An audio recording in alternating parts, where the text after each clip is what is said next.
My stepsister took my fiancé and has been sending me postcards to flaunt it. Now, they're broke and begging me for a job at the family business she was meant to inherit.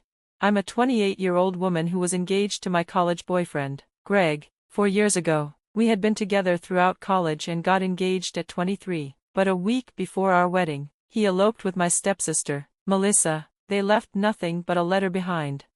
In that letter, Greg confessed he had started an affair with Melissa a couple of months after our engagement. He insisted that marrying me would be unfair to both of us and to Melissa, who he claimed was his true love. He wrote that he believed I had merely been a stepping stone to lead him to her, so he couldn't go through with the wedding. Just like that, they disappeared, and I didn't see them again until recently.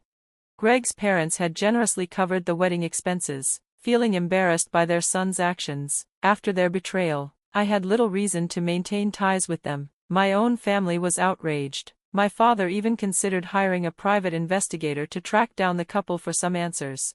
Just to clarify, my father is my stepdad, but he has always been my dad since I was very young. I've never known my biological father, who left shortly after I was born, signing away his rights, while my mother remarried when I was 8.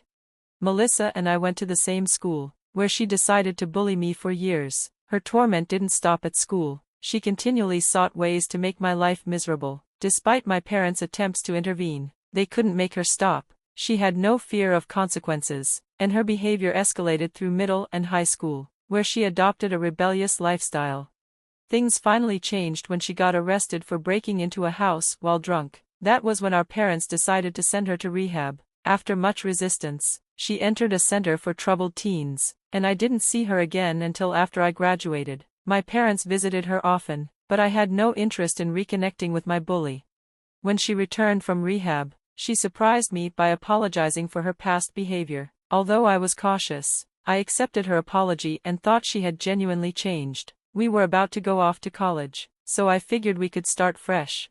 Once in college, we moved out, and our interactions became limited to holiday gatherings. I was grateful for the lack of bullying, as she began to ignore me rather than pick on me. Our parents noticed but didn't force a reconciliation, understanding our complicated history.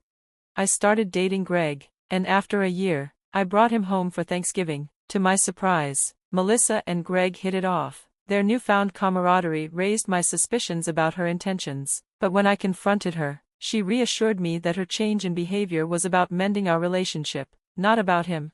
I foolishly believed her, and soon, we were on decent terms. Melissa became involved in my wedding preparations, and while we weren't best friends, we were civil. I introduced her to Greg before our engagement, and their interactions seemed normal, so I had no reason to suspect anything was amiss.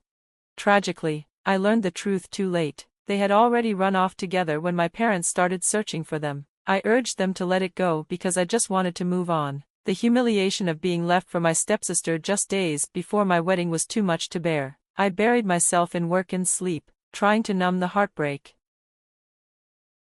But the worst was yet to come. Just a couple of weeks after my wedding date passed, I received a postcard from Melissa, who was now in California. What made it worse was that the card included several photos of her and Greg, looking utterly blissful together. It was painfully clear that she was trying to rub my nose in it, especially since she included a comment about being sorry for the surprise before my wedding. It was anything but genuine. She was simply trying to provoke me. That was when it hit me. Melissa had never really forgiven me for the past and still blamed me for her being sent away. She had never truly wanted to be my friend. I had just been a stepping stone for her to get to Greg. I felt utterly betrayed for trusting her, and I had to give her credit for orchestrating such a cruel plan. For days after receiving that postcard, I was tormented. I couldn't sleep, my mind racing with betrayal and heartbreak. It was such a traumatic experience that I ended up in therapy for months, trying to untangle the mess she had created in my life and address my trust issues. Unfortunately, the postcard wasn't a one-time event. She continued to send me postcards of her and Greg for months. This barrage only stopped after about a year when I completely ignored her and refused to engage with her drama. Our parents were furious and severed all ties with her after that. They made it clear they wouldn't reach out to her again after the first postcard, which was a significant loss for Melissa since she had been poised to inherit her father's business. As a business major, that had always been her plan, but after her betrayal, our father cut all ties and told me I could step in instead. My father offered me the opportunity to learn the business, which was a big deal because I didn't have a business degree. I was a history major, completely unrelated to the field, but he was willing to teach me everything, so I accepted and began working under him with the aim of eventually taking over the business once he retired. Over the next couple of years, I worked diligently, and last year I was finally promoted while my father retired. The feeling of accomplishment was incredible. I had started from scratch and learned the ropes, and now everything was running smoothly under my management. Thanks to my hard work, my parents could enjoy more time together without the burden of the business. I focused on my new responsibilities, and along with therapy, I managed to move on from Greg and Melissa. I was convinced I had put them behind me completely. I never imagined they would reach out to me again, let alone ask for help. It would take an incredible lack of awareness to seek my assistance after everything they had done, but it seemed Melissa and Greg were truly out of touch because they contacted me just a few days ago.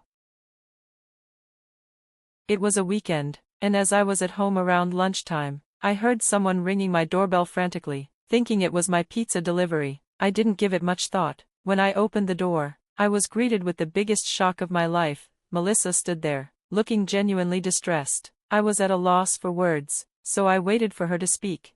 Her appearance told me everything. She looked destitute. Gone were her fashionable clothes. Instead, she wore faded, outdated garments. Her jeans were too short, and it was clear she hadn't been taking care of herself. I had already resolved in my mind that whatever she was about to ask, my answer would be a firm no. When she finally spoke, it was to ask for my help. She explained that she and Greg had been struggling since he lost his job a few months ago. Instead of looking for work, he had turned to drinking. Melissa had quit her job to take care of their home, but now she had been out of work for too long, leaving a significant gap in her resume. This made it harder for her to find a new job. She claimed she had heard from relatives that my father had retired and passed the business to me, so she had come to ask if I would consider hiring Greg. She insisted she was truly sorry for her past actions and begged me to help them out, claiming she hadn't even approached our parents yet and came straight to me because she believed I had a kind heart. She said she felt guilty for betraying me and was counting on me to help her now. Her sheer entitlement made me laugh in disbelief. I told her to apply elsewhere because I don't hire cheaters. Then I promptly shut the door in her face, preparing to call the police if she didn't leave my property soon. Thankfully, she did leave, but that was far from the end of it. After her visit, I immediately called my parents to tell them what had happened. They were already aware from neighbors that Melissa was back in town without Greg, but they hadn't said anything to me, knowing how small our town was. Through our conversations, we discovered that Melissa had been in town for about a week before she visited me and had been living with one of her old high school friends. It seemed that her friend had filled her in on where I lived and the fact that I had taken over the family business that was once meant for her. A couple of days after her visit, she decided to confront our parents to tell them how heartless I had been. So naive. Melissa assumed that now she had the upper hand in terms of suffering. Our parents would side with her, but she couldn't have been more wrong. My father firmly told her that the business was mine to run, and he had no intention of micromanaging me anymore. My mother reminded her that she was the one who had betrayed my trust by running off with my fiancé while pretending to be my friend. She had forfeited her right to ask any of us for help, especially after tormenting me with those postcards.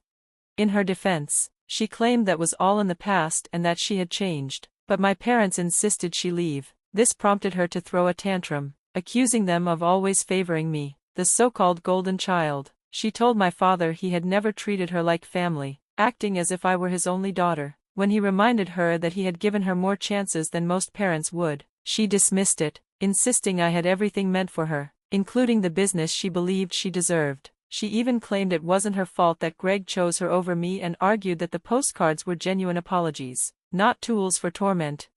I couldn't shake her words from my mind after my father shared them with me. Yes, Melissa was supposed to inherit the business, but her actions had caused her downfall. I hadn't orchestrated any of this. My father's decision to cut ties with her was his own. It felt deeply unfair for her to blame me for what happened, and while I could see why she felt like the neglected daughter, it didn't make it true. She had brought this on herself, and I wasn't to blame for the choices my father made to protect our family.